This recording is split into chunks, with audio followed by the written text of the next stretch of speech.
フットボール天国へようこそ。今回はですね、あなたからお預かりしたこの資料をもとに今まさに注目を集めている日本の若手サッカー選手たち、これを深く掘り下げていきたいなと思います。いやー、本当にヨーロッパで挑戦している選手もいれば、国内リーグで釜焼きを放って A 代表に選ばれた選手もいて、なんか多彩ですよね。そうですね。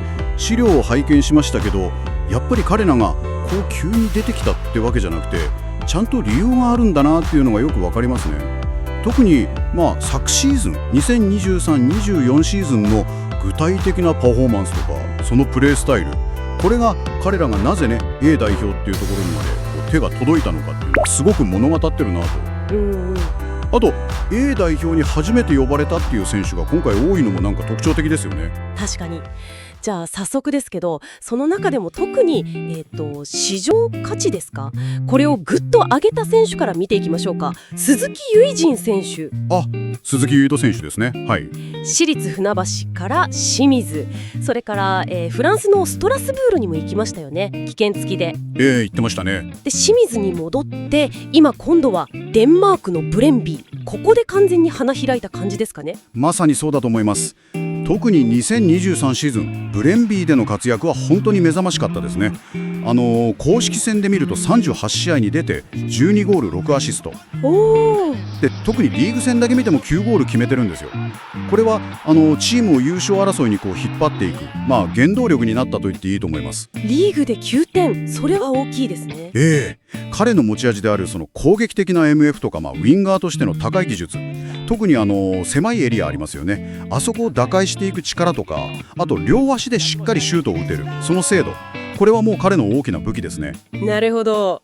その結果としてよく話題になりますけど、市場価値が最初は 1.4 億円ぐらいだったのが。そうなんです。それが一気にグーンと上がって一時期 9.6 億円 9.6 億で、今は、資料によると約12億円ですか。750万ユーロ。12億円ですか。いやー、すごい上がり方ですね。これはでも単にゴール数とかアシスト数だけじゃない評価ってことですよね。あなたの資料にもその点触れられてましたけど、具体的に何がそこまで。そうですね。ゴールとかアシストはもちろん大事なんですけど、それ以上にやっぱり異なるリーグ、異なる環境にしっかり適応したっていうその適応力、それとプレーの幅を広げたっていう点が大きいと思いますね。プレーの幅ですか。デンマークでの結果もそうで、その中でパスの成功率が、82% まで向上したっていうデータもあるんです。82%、 それは高いですね。高いですね。だから以前の点を取る、仕掛けるっていうイメージだけじゃなくて、ちゃんとゲームも作れるぞと、そういう進化を見せている証拠かなと思いますね。なるほどな。じゃあ点も取れてゲームも作れると。ただ次の舞台はいよいよブンデスリーガ本格参戦ですよね、フライブルクで。ドイツとなるとやっぱりフィジカルコンタクトの激しさとか、あと守備の強度、これはまたレベルが1段2段と上がると思うんですが、そこへの対応はどう見ていますか？そこが一番の注目点であり、最大の挑戦でしょうね。ですよね。彼が持っているその技術の高さ、狭いところでのうまさで局面を打開しつつ、やっぱりドイツ特有の試合全体のインテンシティの高さにどれだけ早くアジャストできるか、あと守備での貢献度ですね、これをどれだけ高められるか、ここがクリアできれば代表での序列、例えば伊東純也選手とか三笘薫選手のそのバックアップっていう声もありますけど、そこからさらにレギュラー争いに食い込んでいく可能性も十分あると思います。なるほど。守備も大事になってくると。はい。さて続いては兄弟での A 代表初選出が話題になりましたね。佐野光大選手。佐野光大選手、はい。お兄さんの海舟選手と一緒に。そうですね。ヤムコ北高校からファジアンナ岡山、そしてオランダの NEC ナイメヘンへ。彼女の魅力はやっぱりそのユーティリティ性、ボランチュが主戦場ですけど。まさにその通りだと思います。2023-24シーズンはちょっと怪我もあったんですけど、それでも公式戦25試合に出て3ゴールにアシスト、で NEC では現地メディアからスーパータレントなんて言われたりして評価はすごく高いんですよね。スーパータレント、それはすごいですね。で、彼の特徴を示すデータとして、例えばタックルの成功率が 68%、 68？ あと90分あたりのインターセプト数が平均で 1.5 回。これはオランダのエールディビジョンのミッドフィルダーの中でもかなり高い水準なんです。へー、数字にもしっかり出てるんですね、守備の良さが。そうなんです。だからボールを奪う力、それから奪った後ちゃんと攻撃につなげるその展開力、そして豊富な運動量、これが彼の持ち味ですね。なるほど。 A 代表では遠藤航選手とか森田英正選手といった、絶対的な存在がいますけど、そこのバックアップとしての期待が大きいわけですよね。そうですね。その守備力っていうのは代表レベルでも十分通用すると思いますし、頼もしい存在になると思います。ただ課題としてはどうでしょう。やはり代表で定位置をつかむとか、さらに上を目指すっていう意味では攻撃面での貢献、特にゴールとかアシストっていう目に見える数字をもう少し上積みしたいところかなとは思いますね。なるほど。3ゴール2アシストも悪くはないけど、もう一つ2つ欲しいと。守備での貢献は間違いないので、そこに加えて攻撃でも違いを見せられれば、本当に攻守にわたっていろいろなタスクをこなせるマルチロールとしての価値がさらに高まると思います。わかりました。じゃあそのオランダつながりでもう一人、水戸俊介選手。水戸俊介選手ですね。はい。新潟で J リーグのベストヤングプレイヤー賞を受賞してスパルタ・ロッテルダムへ。彼も移籍してすぐゴール決めてましたよね。そうなんですよ。デビュー戦でいきなり非常に順調な滑り出しを見せましたね。彼の武器はやっぱりドリブルですか？細かいタッチでスピードに乗ってグイグイいく感じ。まさにそれが彼の真骨頂ですね。新潟時代と移籍後のスパルタでの成績を合わせると、2023-24シーズンは21試合で6ゴール。結構取ってますね。で、彼の積極性を示すデータとしてドリブルの成功率が 55%、 これもなかなか高いですし、あと90分あたりのシュート数も平均で 2.0 本打ってるんです。なるほど。積極的に仕掛けてシュートまで行くと。そうですね。最近は右サイドだけじゃなくて左ウィングで起用されることも増えてきてるみたいで、プレーの幅も広がってきてる印象ですね。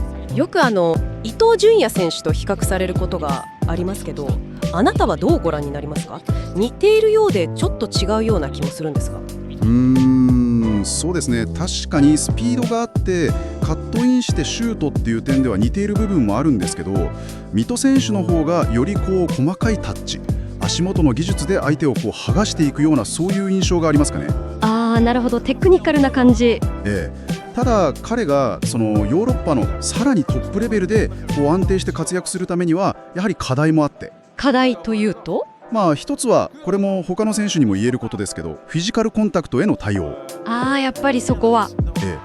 それと守備の時のポジショニングですかね。攻撃的な選手なので、どうしても守備の意識とか戻るタイミングっていうのがまだ改善の余地があるかなと。でもパリオリンの代表では2ゴール決めてますからね。そこの経験は大きいはずですし、これらの課題を克服できれば A 代表でも十分戦力になれるポテンシャルはあると思います。期待したいですね。さて、ここまで海外組を見てきましたが、国内組からも非常に楽しみな才能が出てきています。FC 東京の俵積田晃太選手。俵積田晃太選手。はい。彼の場合は世代別の代表経験がない中での A 代表納得。これはちょっと驚きがありましたね。そうですね。サプライズ選出と言っていいかもしれません。彼のドリブルはさっきの水戸選手ともガタちょっと違う独特のリズムというか間合いがありますよね。ぬるぬる抜いていく感じというか。そうそう。ガンバ大阪戦で見せた約70メートルの独走ゴールありましたね。あれはすごかった。あれは本当に彼の持っているポテンシャルを強く印象づけましたよね。最高速度も時速32キロ出てたとか。32キロ？速いですね。でその活躍もあって5月には月間のヤングプレイヤー賞も受賞しています。今シーズン2024シーズンは5月の時点で J1 リーグで12試合に出て1ゴール1アシスト。数字だけ見るとこれからっていう感じもしますが。そうですね。あなたの資料にもありましたけど、課題としてはやはりその決定力とか、あとはパフォーマンスの波みたいなところでしょうか。まさにそこだと思います。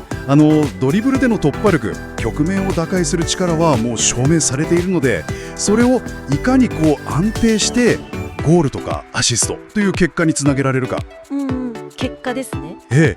それとやっぱり試合を通して、あるいはシーズンを通して高いパフォーマンスを維持できるか、波を少なくできるか、そこがクリアできれば彼も代表定着っていうのがぐっと見えてくると思います。なるほど。その爆発力をコンスタントに出せるようになればと。そういうことですね。そして最後に、今回紹介する中では最年少になりますね。18歳の佐藤龍之介選手。佐藤龍之介選手、FC 東京に所属していて、今はファジアノ岡山に育成型の期限付き移籍中。いや、18歳で A 代表ってこれもすごいですよね。すごいですね。しかも彼は16歳でもうプロ契約してるんですよね。16歳でプロ。で、今シーズン岡山で序盤ですけど12試合でも3ゴール決めてるんです。3ゴール。立派ですね。しかも岡山というクラブから A 代表選手が選ばれるのはクラブの歴史上初めてのことだそうで。それは快挙ですね。快挙ですね。彼のプレースタイルはよく走るファンタジスタなんて言われますけど、走るファンタジスタ。攻撃的な MF とか右のウィングバックとかでプレーすることが多いですが、非常に高い技術を持ちながら運動量も豊富で守備もしっかりやると。テクニックもあって走れて守備もできる。理想的じゃないですか。そうなんですよ。この年齢でこれだけのプレーを JA プロの舞台で見せているっていうのは本当に末恐ろしいというか、すごい才能だなと思いますね。いやー、こうして今日5人の選手を見てきましたけど、本当に経歴も様々だし、プレースタイルも多様だし、そうですね。それぞれが国内だったり海外だったり違う場所で必死に成長して、そしてこの A 代表っていう舞台に集まってきている。なんかこれって日本サッカーにとってすごく刺激的な状況ですよね。まさにおっしゃる通りだと思います。彼らのような新しい若い力が既存のこれまで代表を引っ張ってきた戦力とどういうふうに融合していくのか、そしてチーム内で健全ないい競争が生まれるか、この競争こそが結局はチーム全体のレベルをぐっと押し上げる鍵になると思いますからね。非常にポジティブな状況だと思います。本当にそうですね。これからワールドカップの最終予選も始まっていきますし、彼らがこの新しい舞台でどんなプレーを見せてくれるのか本当に楽しみです。あなたが注目するのはもちろん個々の選手の活躍ぶりかもしれませんが、少し視点を変えてこの新しい才能の波が日本代表のその戦い方そのもの、チームのスタイル自体をこれからどう変えていく可能性があるのか、そんなことを考えてみるのもまた面白いかもしれませんね。ご視聴ありがとうございました。今回代表初招集でこの動画で紹介していない選手は別動画で紹介しておりますので、そちらもぜひご覧ください。高評価、チャンネル登録もぜひよろしくお願いいたします。